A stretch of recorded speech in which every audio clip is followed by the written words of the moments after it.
Yeah. Everybody good? Is everybody ready? Everybody good? Okay. All right. My name is Lieutenant Darren McKay, D-A-R-R-I-N, last name McKay, M-C-K-A-Y. I'd like to thank everybody for coming out today. We will be giving quite a bit of information today, so I'm glad that everybody was able to make it. Before we begin, I would like to introduce some other members of different agencies as well as distinguished guests here. So first off, we have our Mayor of Meriden, Kevin Scarpati. Also present with us today from the Naugatuck Police Department is Chief Colin McAllister. We also have the PIO from the Southington Police Department, Lieutenant Keith Egan. For the Waterbury Police Department, we have the Public Information Officer, Lieutenant Ryan Bissett. Also here with us from the Connecticut State Police is the Central District Commander, Chad Gomez. Also present from Connecticut State Police, Lieutenant Bill Utermark. And also the PIO from the Connecticut State Police, Sergeant Chrissy Geltema. And we also have with us from next door at our courthouse at GA7 here, our Senior Assistant State's Attorney, Nicole Pico. So with that said, I'm going to turn it over right now to our Mayor, Mr. Kevin Scarpati. Thanks, Darren. Kevin Scarpati, S-C-A-R-P-A-T-I, Mayor of the City of Meriden. Thanks everyone for being here. It's important, and what I want to do is just touch on three basic points. The first of which is that the acts that you will see that took place in our city just weeks ago are not tolerated. They're not tolerated by the City of Meriden, and they're not going to be tolerated anywhere in the state of Connecticut. So to those that are sitting out here thinking you can get away with this, know that we are after you. We've already made arrests of which you'll hear about. More will likely be coming, and that brings me to my second point. The second point is a plea to the public. We need your help. We've got a tremendous amount of resources, not only here in Meriden, but across the state that have helped with this matter and other matters that have been wreaking havoc in our neighborhoods, in our communities. But we need the public's help. And so if you have any information that can be of assistance, whether it's this case or others, please step forward. There'll be ways in which you can send in tips anonymously, and so that we need your help with right now as soon as possible. And the last point is a note of thanks, and not only to the men and women of the Meriden Police Department, but departments across the state of Connecticut, many of which you'll hear from today, and the badges that were displayed on the screen to my left. It really has taken a village, a true partnership, both on a community level here locally, but also statewide and federally. So we have a tremendous amount of thanks for our partners that have helped bring some of these individuals to justice, but we've got more to come. And so, again, please, members of the public, any other members that might be of assistance, please let us know what you can do, because what you'll see in these videos, I hope, will bring the frustration, the aggravation that it has brought to me when watching this video. For members of our police department and departments across the nation are in a time in which it's not easy to be in law enforcement. And then when you see these lawless acts of violence, they should not be tolerated and will not be tolerated. So thank you very much for coming out and helping get this information out there. Thank you. At this point, sorry, Chief, I want to call on our Deputy Chief, Jerry Scully, for remarks and more specifics on the incident in which you'll be seeing. Chief. Thank you, Mayor. I'd like to thank everybody for coming out today. Make a brief statement. So on May 6th of 2023 at about 11:15 p.m., Meriden Police Department responded to the area of 1201 East Main Street. It's a large parking lot. The location has several businesses that were closed at the time of the incident. We received 9 separate calls regarding a large congregation of vehicles causing disturbance in the lot. They were racing cars, squealing tires, loud music, people using loudspeakers and setting off fireworks. Upon arrival of the first cruiser to the lot, several individuals congregated in front of the cruiser as it pulls to the east side of the lot to determine where a large plume of smoke was coming from. At this time, a male steps in front of the vehicle, and again, you're going to see all this on the video. A male steps in front of the cruiser and waves a crowd over. The crowd demonstrates tumultuous behavior and derogatory conduct towards law enforcement. And again, when you see this video, that language will be on there, so just be prepared. The crowd also climbs onto 2 parked tractor trailers parked nearby. As the crowd continues to gather and grow around the police cruiser, there are no efforts made to adhere to the officer's commands over the loudspeaker to disperse. Several members of the crowd then climb onto the cruiser, the hood of the cruiser, and begin to aggressively dance and bang on the hood. The cruiser suffered over $1,800 in damage. Officers responding, other responding officers were unable to get to this officer and assist him as other cars had blocked access. Mutual aid was requested from the Connecticut State Police and the Middletown Police Department. The actions of these individuals forced these agencies to send officers lights and siren to a potentially volatile situation. And again, sending this mutual aid took resources away from their communities and left them vulnerable. In review of our dashboard camera video after the incident, an individual is seen jumping onto the hood of the driver's side of the occupied police cruiser. The individual is attempting to pull an item from the right pocket, which is believed to be a firearm. This individual is unsuccessful in brandishing the firearm. As the cruiser backs up, the individual gets off the hood of the cruiser. The large and aggressive group then begins to follow and taunt the officer as he tactically relocated. And that's one of the main reasons we're having you here today, is we are looking to identify that individual with that item from the right pocket. We need your help in identifying this individual. If they're willing to pull what we believe to be a firearm on a cruiser, we're concerned on what else this individual may have done or will do with this firearm. So we're looking to make an arrest. We want to assure our residents that we have been collaborating with our local and state partners, as you've seen up here, and in our federal partners as well, and we are looking to identify those responsible. And we also want to set the tone. If you choose to come to Meriden, you choose to commit these acts, we will do everything we can to aggressively pursue you and hold you accountable. Next, I'd like to bring up Chief Colin McAllister from the Naugatuck Police Department.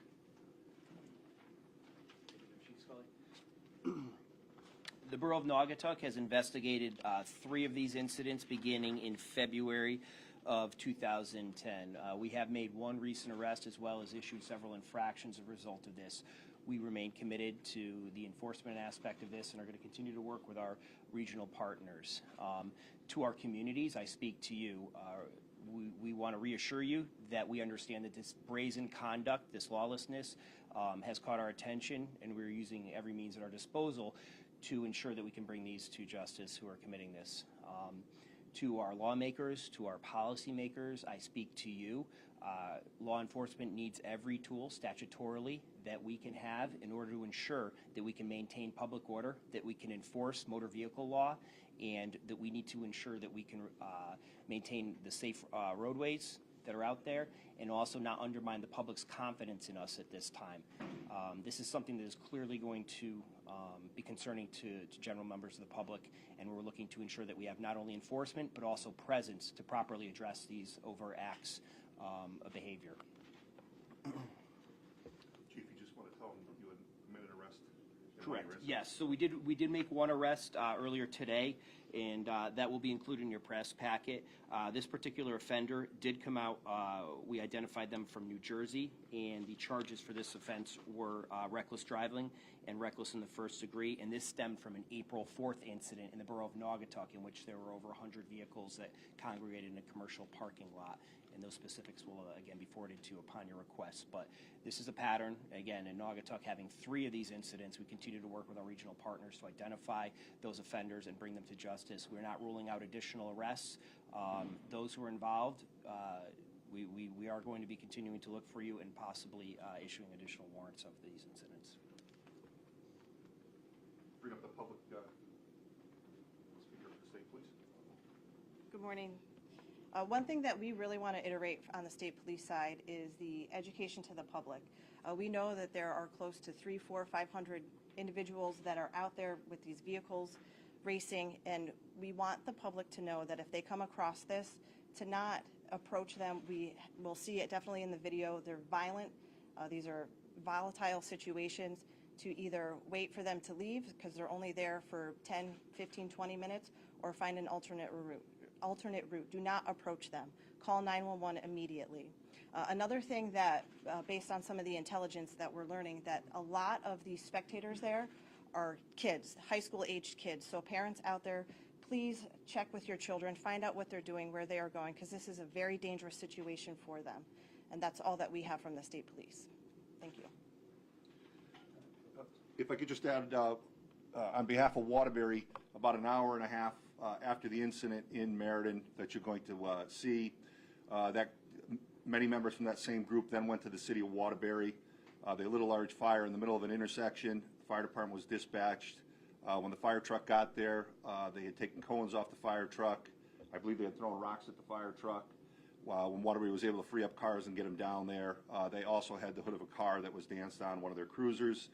And then in Southington, within the last 2 weeks, also had, I think it was at Boscov's, they surrounded a cruiser and started pelting the cruiser with bottles. So they are definitely escalating. They have a propensity for violence. And again, as the state police said, it would be wise to just try to avoid them at all costs, okay? So what we're going to do now is we're going to show you the video. And I'm going to have Detective Lieutenant Phillips, who heads our Detective Bureau, who is spearheading our efforts in this, walk you through the video again. There's going to be some vulgarity, going to be some language, you're going to see some laser pointers, you're going to see all kinds of stuff, and at the end you'll be able to see them dancing on the cruiser, and he's going to slow it down so you can see the weapon, and in the end you'll see the view of just how large this event is. We are going to provide you with a copy of the video if you want it, so at the end you're going to get a packet with all this information, and we'll give you the video, okay? So, Detective. Thank you. Like Deputy Chief said, you guys will get a USB drive that has, it's an unedited version of this. We cut it short because the total video is longer, so there is vulgarity in here. We thought it's important that you guys can hear the tumultuous behavior going on. The video is 5.5 minutes long. I'm going to play the whole video. We get to certain parts, I might stop and point some stuff out to you. We did make 2 arrests in this case. I will show you who those individuals are. That'll also be in the packet we provide for you guys. And again, we're looking for the community's help to help us identify this one individual and anybody else in this video. So if they can, we're going to, we ask that they call Detective Patrick McCarthy at the police department. Yep. So the first 30 seconds won't have audio, then you'll hear the audio kick on. If you notice, it comes in contact with an individual here who starts waving a large crowd over. So the individual waving the flag starts calling more people over. We believe part of the rules of this organization are to engage with police, to not flee from police, to block police from entering some of these parking lots. We believe that they have standing orders to confront police in this manner. Any units coming below, stay on the perimeter so this way we don't get boxed in. All right, let's go, people. Time to go.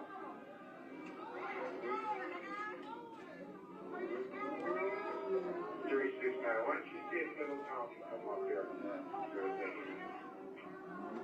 Patrick?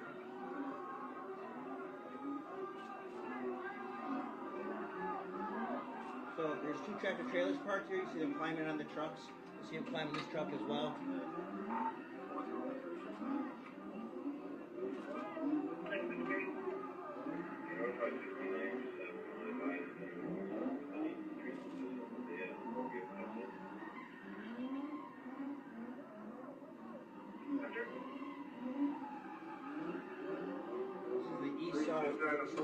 East side of the Lowe's parking lot, a very large parking lot with several closed Okay, Mark, businesses don't in it. approach that group yet. I got a whole bunch of people going this way. Where the other units Yeah, I'm gonna try. So I'm gonna see. Let's look at this up a little bit. are? Dispatch, once you notify TSP, start asking them this way also. Roger.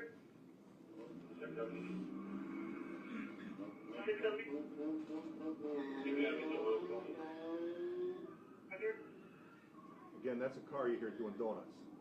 That's a squealing. After this individual incident, I let some video on there that shows the number of vehicles, the smoke in the air from the burnouts, the chaotic scene. Yeah, I got one laying down in front of my cruiser right now.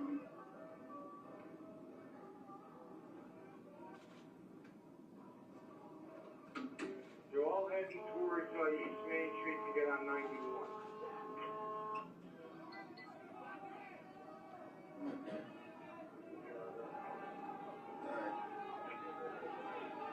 Mark, I'm going to start heading you away in a second. I'm just much later on. Yeah, why don't you come over by the tractor trailers or all that? Yellow on road there.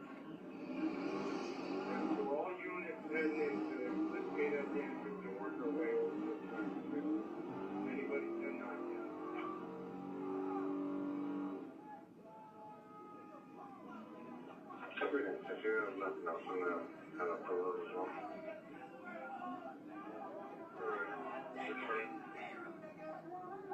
Dispatch, stay off the air for a second. Mark, I can't get to you right now without the way all these cars. So if you heard the radio division, they can't get to him because of all the vehicles and people in the area. This officer is alone now with no support. So they start smacking on the vehicle, causing damage. 369 at dispatch, just let CSP know if yours are all getting on the highway. Bunch of people from Rhode Island and Massachusetts. I'm going to let it play through first so you guys can see this incident, and I'll stop, rewind it, and show you a couple key points.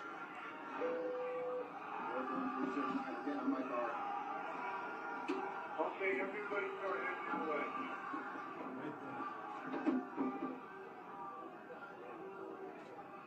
Okay, so I'm just going to stop Working on the back side. to show you guys.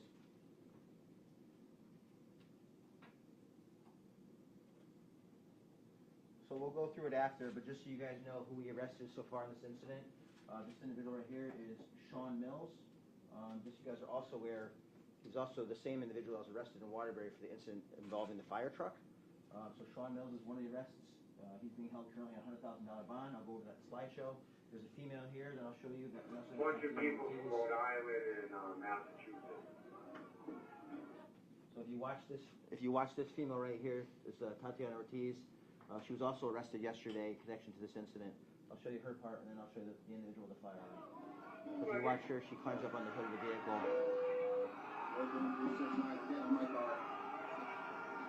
Okay, everybody start heading that way. Okay, so I'm going to rewind it a little bit. If you watch to the left side of the screen here, this individual comes from off camera to the driver's side of this occupied police vehicle. We believe that they are trying to retrieve a firearm from the pocket of their jacket. It doesn't appear they're entirely successful doing so.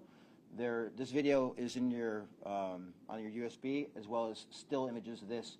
The goal, one of the goals of this news conference is for us to identify this individual so we can hold them accountable for their actions. So I'll rewind this a little bit so you guys can see.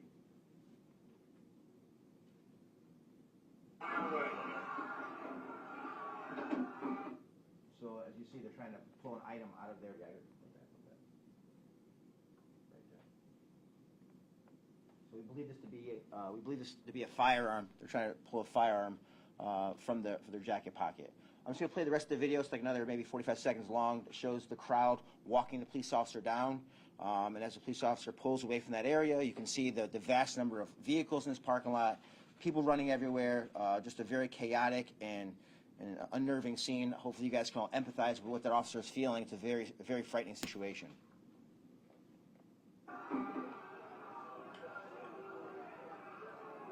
Working on the backside. Roger that. He's by the entrance to Lowe's. Everyone start going over there. And again, you notice how they're actually walking the cruiser out? We believe this to be part of the instructions that they have is being part of this group. You see the vast amounts of smoke in the air and the magnitude of the crowd. 10-4. Hey, dispatch, you have other units coming here. I got people running in all different directions. We're almost there.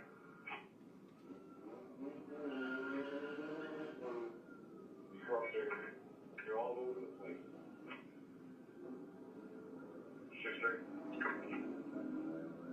Mark, where are you? I'm circling out of here over to Valencia Liquor now. Okay, Mark, I came over to where you are by Lowe's. We got a big group moving. Dispatch is CSP and Middletown Ed Group. So you hear the call. We had mutual aid. We had state police coming, Middletown police coming, leaving their communities vulnerable because they have to provide aid for this incident. Stay on the perimeters. People are running and driving all over the place. 438-369. Go ahead, but. All right, so let's just jump back. We'll let you know what our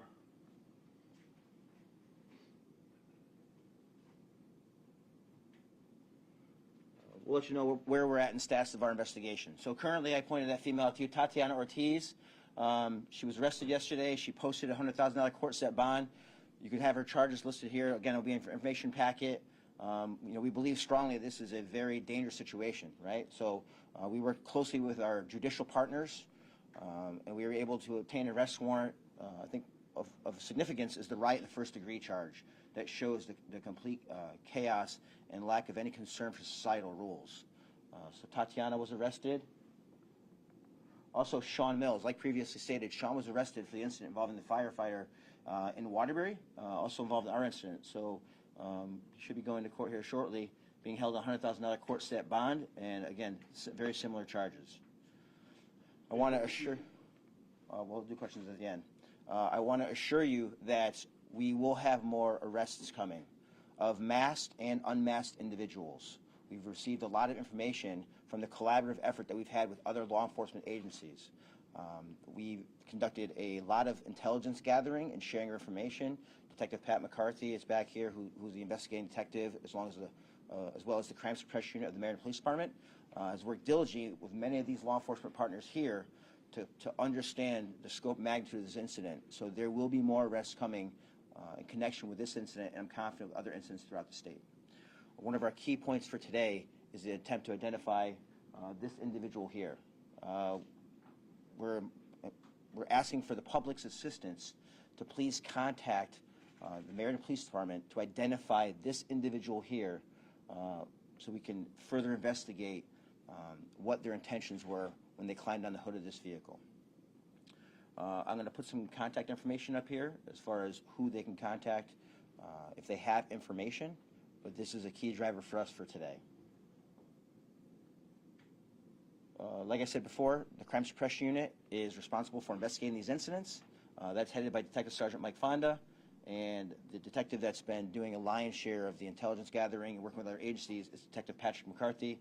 Both their contact information is here. We also want to let the public know that if you don't feel comfortable, identifying yourself, or you want something with more anonymity, we have an anonymous email address as well as an anonymous tip line if you'd like to do that.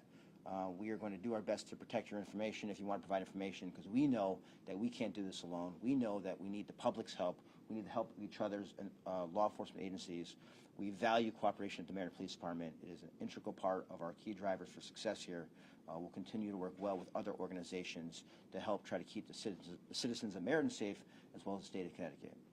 This is a great example that crime in Connecticut has no borders, and that we need to make sure that we're working collaboratively to bring justice to the individuals responsible for these. I think he summed it up pretty well. I hope this painted a picture of just what the officers all throughout Connecticut and the region are facing when they have to go to these events. We are certainly overwhelmed and overmanned. It forces us to reach out and pull resources from all throughout the region.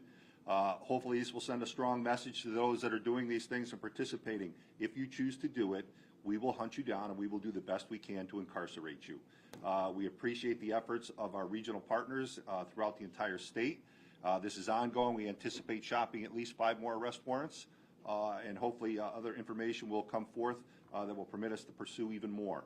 Though we've highlighted this incident today, this isn't the only time this has happened in Meriden. It's happened quite frequently. It just seems at this point it's escalating to become a lot more violent, and we're going to do everything we can as an agency to quell that. So hopefully the citizens are a little bit more reassured that we have been working on it, we're going to continue to work on it, and we're not going away. So I think with that, unless anybody else has anything else, we'll take questions. Are they actually from other states that you've determined? I know I kind of heard in the audio, like, oh, I see a lot of Rhode Island and Mass plates. Is that something you guys are looking into? Yes, as a matter of fact, Naugatuck's arrest, the girl was from New Jersey.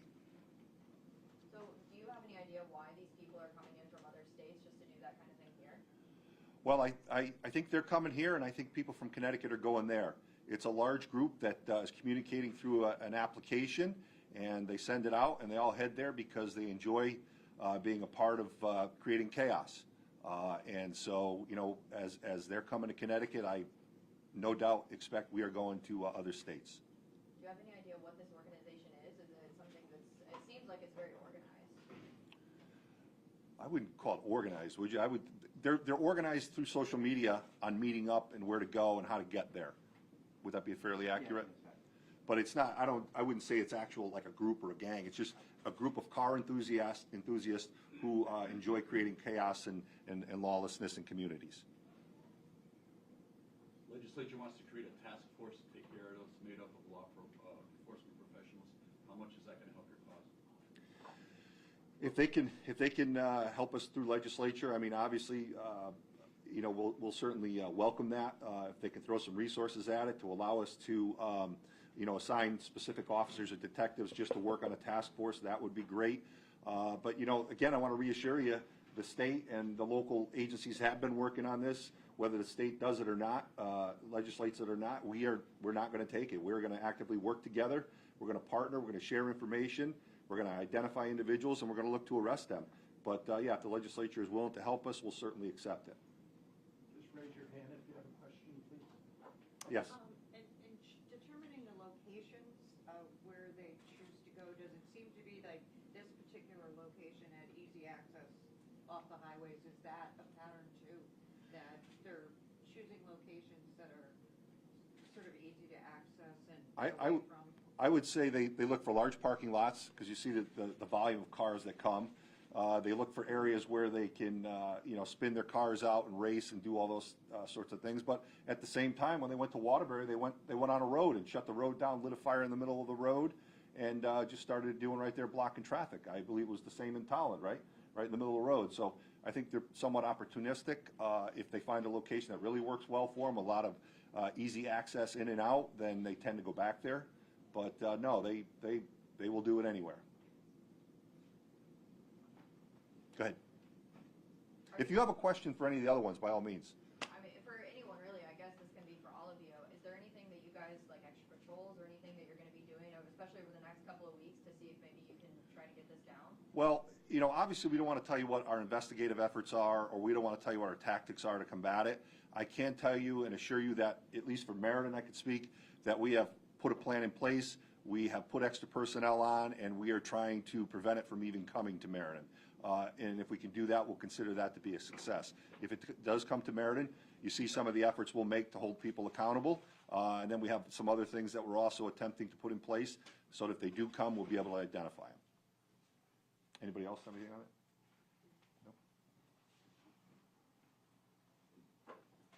Because this across the state lines, is there a national organization like the FBI involved in any of this? I can tell you that in Meriden we have task force officers with DEA, ATF, FBI, Homeland Security, Postal. We absolutely leverage those resources when it is advantageous to us for their databases or equipment. I won't tell you now whether we have or haven't, but if we need to, we will. Quick question here. Have you seen this kind of behavior before? We have. This has occurred in Meriden prior to this. I think what makes this kind of stand out a little bit is the escalation of the violence, the damage to the cruiser, the total disregard for the officers' lawful orders to disperse, and then you can, in conjunction with Southington getting bottles thrown at their car. When have you ever heard somebody attacking a fireman? Everybody loves the fireman, but that happened in Waterbury, and then they jumped on the cruiser. Look what happened in Tolland.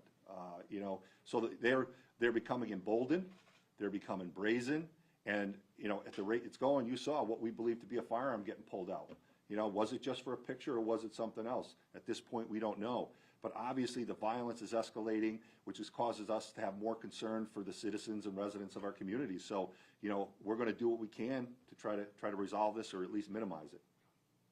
Do the penalties need to be more severe to discourage this type of behavior? Listen, there's penalties in place. I think what we need is for the court system to hold them accountable. Like almost every other problem we're having in Connecticut, we arrest these people, and they're not necessarily held accountable.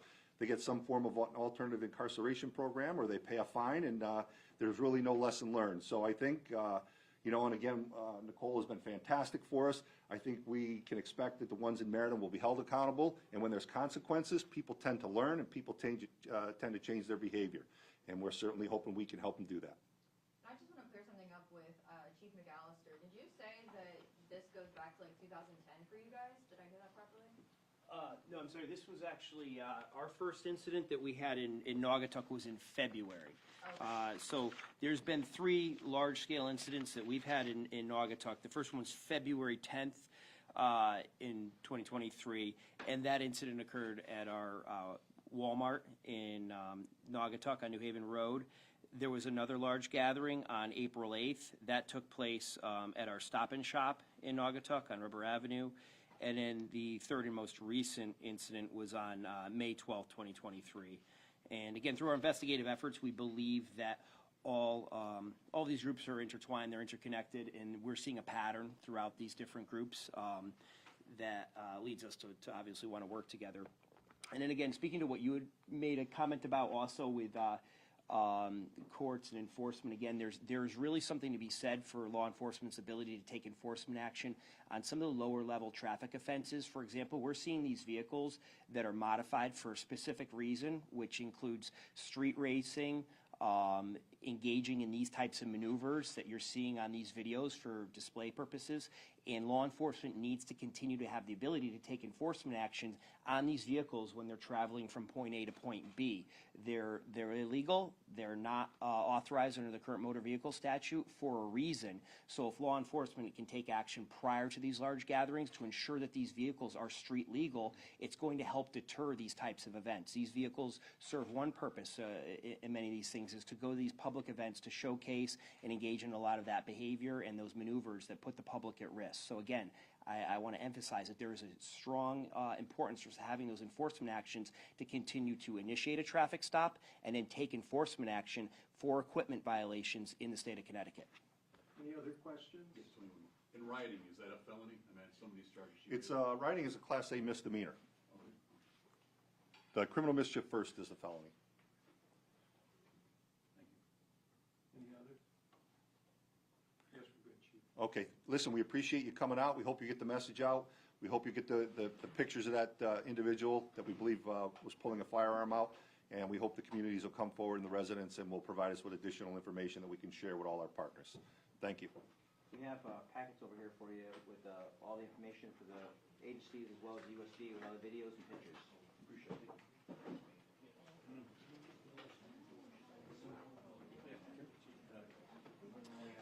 You want to go back? Shane? You want to go back down there? You guys want to go back down there real quick?